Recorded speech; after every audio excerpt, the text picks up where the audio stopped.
వీక్షకులందరికీ నమస్కారం. 2025వ సంవత్సరంలో ఫిబ్రవరి మాసంలో ఏ విధమైనటువంటి గ్రహగతులు ఉండబోతూ ఉన్నాయి? ఎందుకంటే ఈ గ్రహ సంచారం అనేటువంటిది ఫిబ్రవరి దగ్గర నుండి చాలా కీలకంగా మారబోతూ ఉన్నది. ఉదాహరణకి కుజునికి ఉండేటువంటి వక్రగతి పూర్తయిపోతూ ఉండడం, గురునకు ఉండేటువంటి వక్రగతి పూర్తయిపోతూ ఉండడం, అలాగే గ్రహాల్లో ప్రత్యేకమైనటువంటి మార్పులు ఇవన్నీ వెరసి ద్వాదశ రాశుల పైన పూర్తిగా ప్రభావాన్ని చూపబోతూ ఉన్నాయి. ఉదాహరణకి ఈ మాసంలో ఉండేటువంటి గ్రహస్థితిని గమనిస్తే ఫిబ్రవరి నెల 4వ తారీఖు రాత్రి అంటే 5 వచ్చేస్తుంది. 5వ తారీఖుల గాయతూ గురుని యొక్క వక్రగతి పూర్తయిపోతుంది. ఇప్పటి వరకు వక్రించినటువంటి గురువు ఇక రుజుమార్గంలో ప్రయాణం చేస్తూ తన యొక్క సాధారణ ఫలితాలని ఇవ్వబోతూ ఉన్నారు. ఇక కుజుడు ఇప్పటి వరకు వక్రించి ఉన్నటువంటి కుజుడు ఈ 25వ తారీఖు తోటి ఫిబ్రవరి నెలలోనే తన యొక్క వక్రగతిని పూర్తి చేసుకుని తిరిగి మరలా తన యొక్క రుజు మార్గంలో ఆయన ప్రయాణించబోతూ ఉన్నారు. అలాగే రవి మకర రాశిలో సంచారం చేస్తారు 13వ తారీఖు వరకును. ఆ తదుపరి 13వ తారీఖు లగాయితూ కుంభరాశిలో రవి శని గ్రహాల యొక్క యుతి.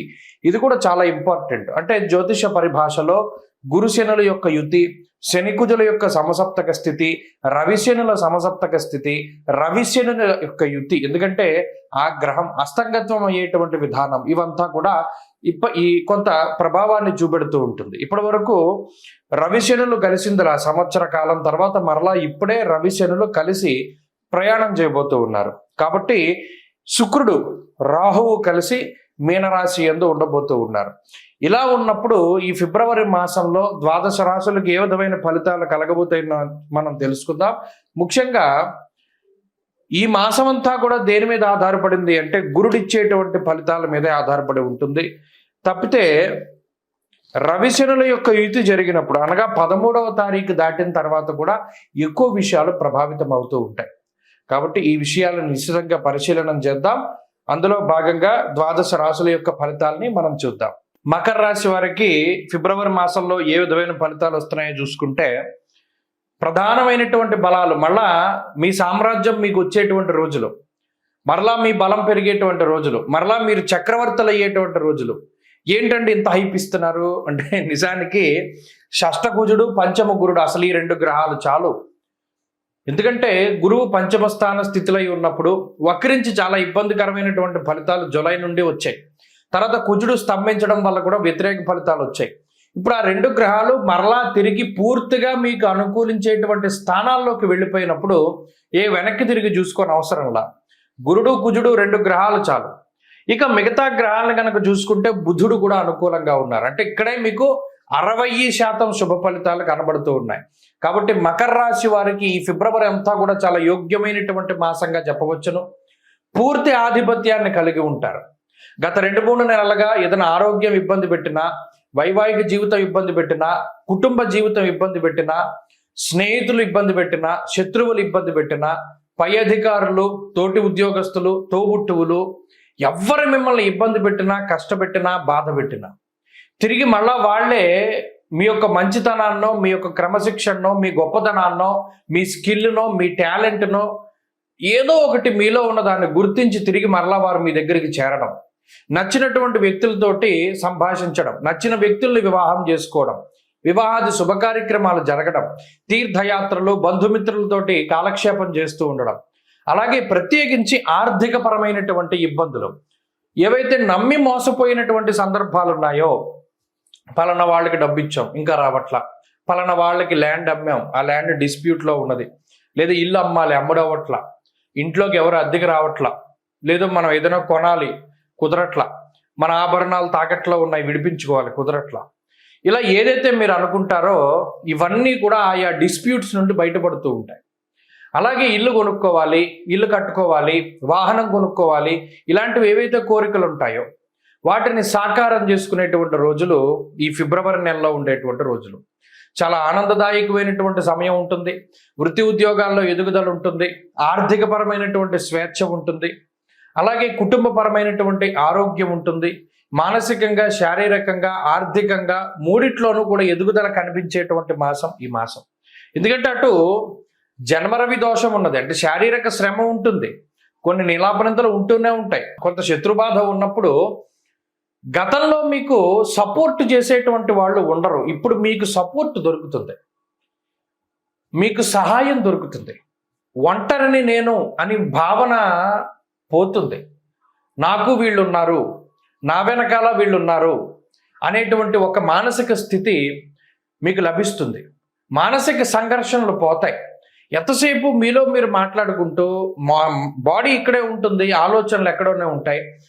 అది ఎంత మంచి శుభ కార్యక్రమమైనా దాన్ని ఎంజాయ్ చేయలేకపోతారు. ఏదో ఒక మానసికమైనటువంటి అలజడితోటి బాధపడుతూ ఉన్నటువంటి ఈ రాశి వాళ్ళకి వాటి నుండి బయటపడేటువంటి స్థితి.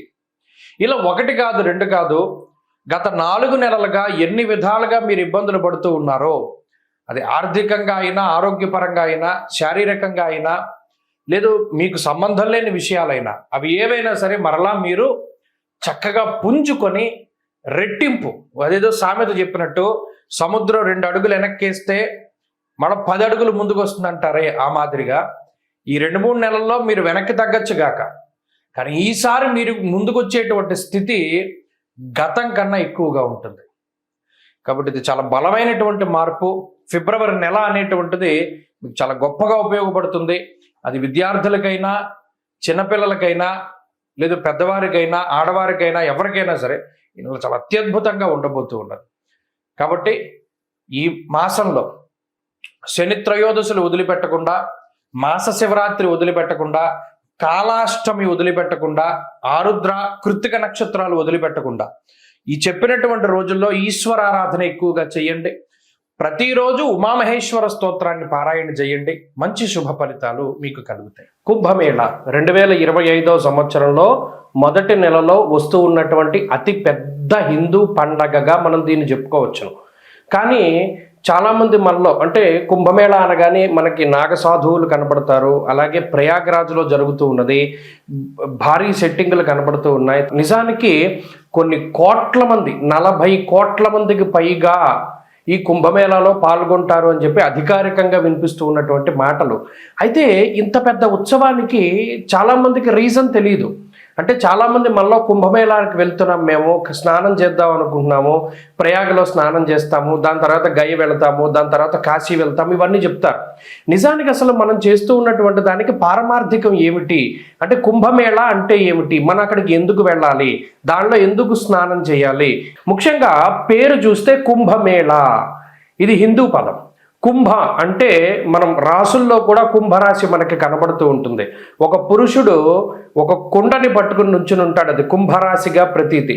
అలాగే మేళ అంటే కలయిక. నిజానికి కుంభమేళ అనే పేరు ఎక్కడి నుండి వచ్చిందంటే కుండలో ఉన్నటువంటి తేనె, అంటే దీన్ని ముఖ్యంగా అమృతం కింద చెప్తారు.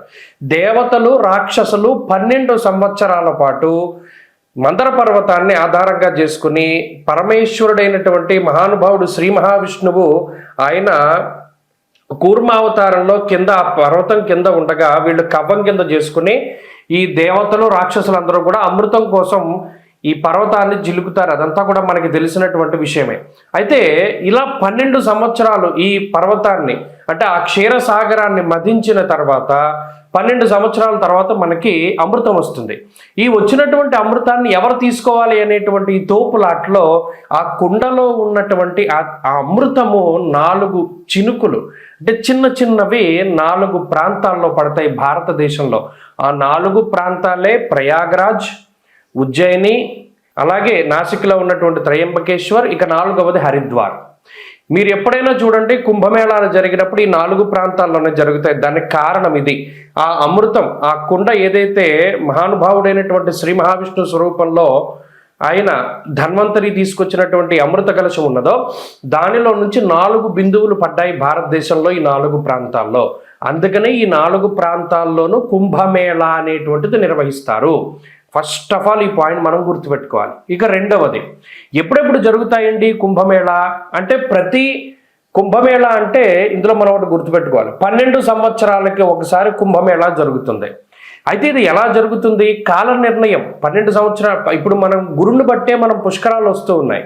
గురుని బట్టి ఎందుకు వస్తాయి పుష్కరాలు, అది కూడా మనం ఆలోచించాలి. మనం గుడ్డిగా వెళ్ళిపోకూడదు. ఓకే, గురుని బట్టి పుష్కరాలు వస్తాయి అంటే ఎందుకు వస్తాయి, ఇక్కడ దేవగురుడైనటువంటి బృహస్పతికి సంబంధించినటువంటి మానము ఒకటి ఉన్నది, అంటే కొలత.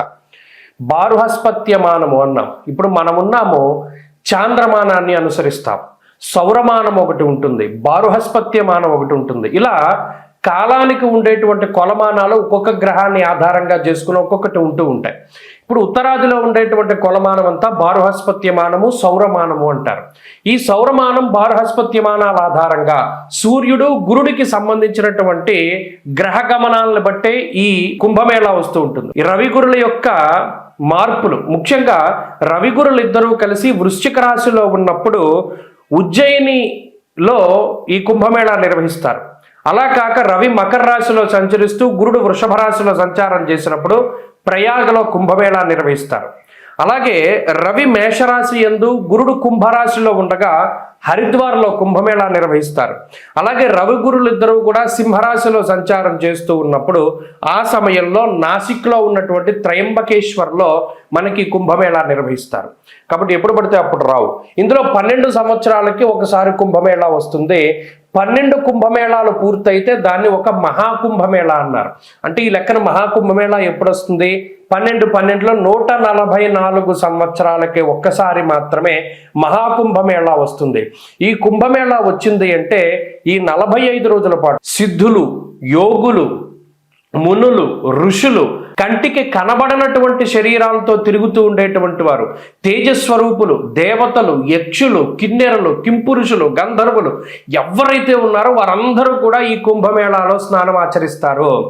అందుకనే దానికి అంతటి ప్రాధాన్యత. మరి ఇంతమంది మహానుభావులు స్నానం చేస్తూ ఉంటే అందులో కూడా మనం ఆ సమయంలో స్నానం చేయడం ద్వారా ఈ శరీరాన్ని అంటిపెట్టుకున్నటువంటి పాపరాశి అంతా దగ్ధమైపోతుంది అన్నాడు. ఇంకా అంతకు మించి మానవ జన్మకి కావాల్సింది ఏముంది? ఆ స్నానం ద్వారా కుంభమేళాలో ఈ శరీరాన్ని భగవంతుడిచ్చినందుకు, ఈ శరీరంతోనే కాకుండా గత జన్మల్లో చేసినటువంటి సంచిత ఆగామి ప్రారబ్ధ కర్మలన్నింటినీ కూడా పోగొట్టుకోవడానికి ఇదొక అద్భుతమైనటువంటి అవకాశం. స్వస్తి.